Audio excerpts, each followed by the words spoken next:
Well, I think it, obviously a good win for us today. Ben Williams, giving us so many possessions off the face-off to get to the ball to our offense and put some pressure on the St. John's defense and limit the opportunities for St. John's at their offensive end of the field. When they did get it, I thought our defense was pretty stingy as a group and individually, clearing the ball pretty well and getting the ball back to our offense. So all in all, a good day for the Orange. Good execution offensively, and I think we shot the ball fairly well against a couple of good goaltenders for St. John's. So all good. And Dylan, you were able to get 8 shots off today. Sometimes you're kind of more designated to the passer role, but you kind of like games like these where you're able to let it fly. Yeah, for sure. You never know what's going to happen going into a game, but I was able to get a couple of shots off on some key dodges, and you just never know what's going to be shooting with our offense.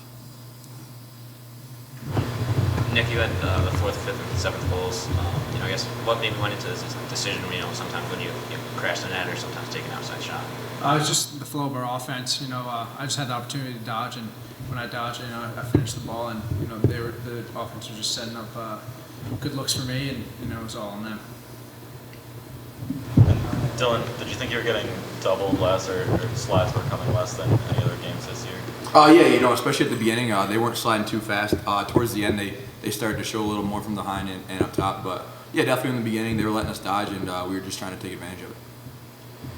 Coach, last game against Virginia, you guys kind of got dominated on ground balls, and this game almost double the amount of ground balls that St. John's have. Is that something you guys prepped for before the game? Well, we work on ground balls every week. It's very important to us. Some of the stats reflect, the face-offs where we get, a lot of the ground balls off of face-off possessions from Ben Williams.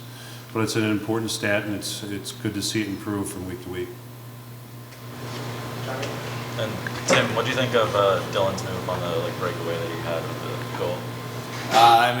We rode really hard that play, and if I see Dylan going one-on-one with the goalie, I'm pretty positive he's going to finish it. So we see it every day in practice, so it wasn't anything too impressive.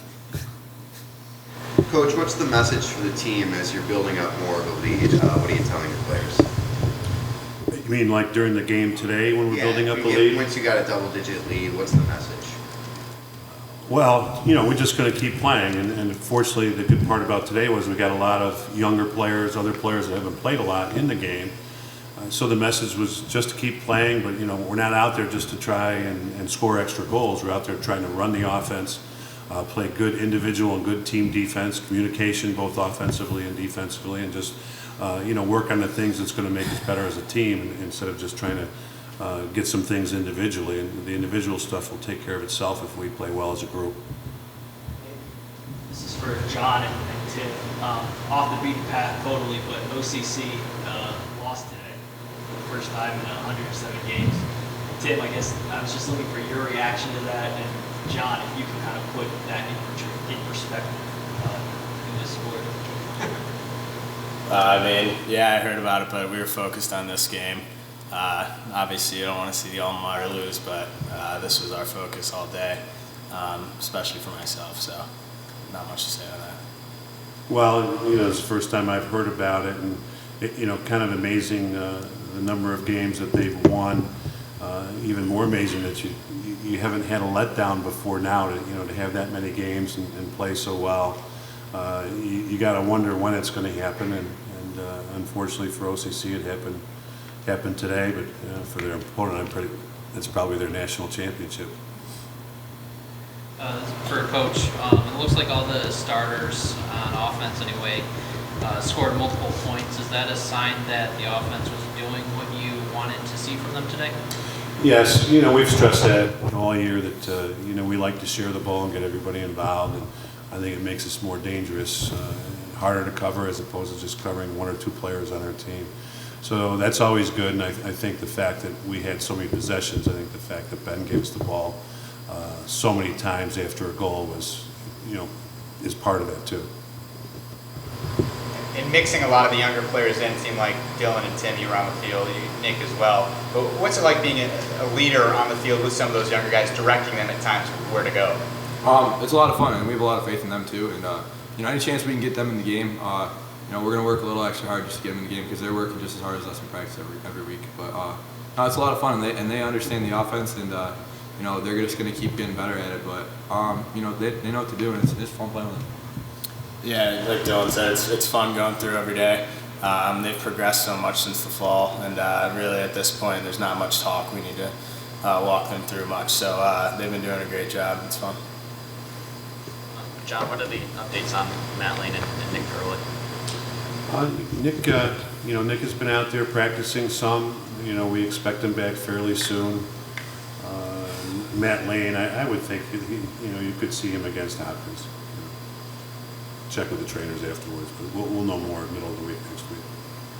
And Coach, of all the young guys that got out there today, who do you think kind of took advantage of their time the most? I think there were a lot of, I think all the attackmen got in and tried to make something happen and played pretty well. And I think the guys that had been on the third midi group got out there today and got a lot of good experience. So they're not freshmen, but I think they did a pretty good job. Jonas Swigert played well, a freshman pole that got in. So he's a guy I thought did a very nice job out there.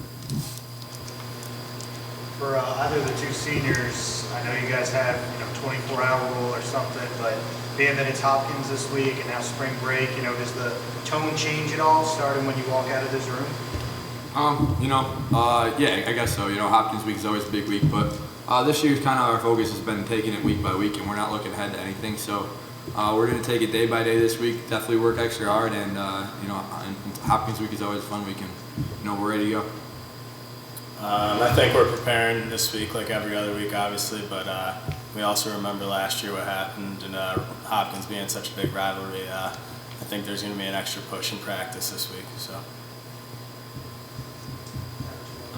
John, when you look at the season as a whole, Nick Mariano scoring 3 goals last week, 3 goals this week.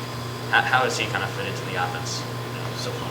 Well, really well, and I think that he's a real student of the game. He spends a lot of time on his own. He'll come in the office, work with Coach Donnie, and watch a lot of film to try to better understand the offense. So I think that the fact that he has come here, and he's a freshman to our program. He's a junior, but a freshman to our offense, and he's spent a lot of time trying to learn it, pick it up, see what the options are. And I think he's a result of his hard work, and he possesses a great outside shot, which, not everybody can shoot the ball like he can from the outside, which helps stretch the other team's defense. So, and he's worked very hard on his own, so I give him a lot of credit for the time that he's put in, whether it being film or working on strength and conditioning or on a stick or shooting. So I think the extra time that he's put in is paying off. Does that kind of allow him to take those drives to the net, being that the defense is stretched out? I think that definitely helps. I mean, it's somewhat like having a three-point shooter in basketball. If you have somebody that's going to, can it from the three all the time, they're in a hurry to get out to him. And now, as a result, if they're in such a hurry to get out to him, he can dodge and drive to underneath the basket, if you will. So yeah, it's a good analogy. A lot of you guys nodded your heads when Coach was talking about that film. What are the main things you look at each individually when you're watching film back? Starting with that film. I guess the first film we usually look at is our pass game, the game we just played. Look at the things we worked on practice all week. There's, depending on who we're playing, we're trying to do specific things because every defense is a little bit different. Some are crease slide, some are near man, that kind of thing. So different openings are going to be there. And then when we get towards the next day or so, we're looking at the next team we're going to play.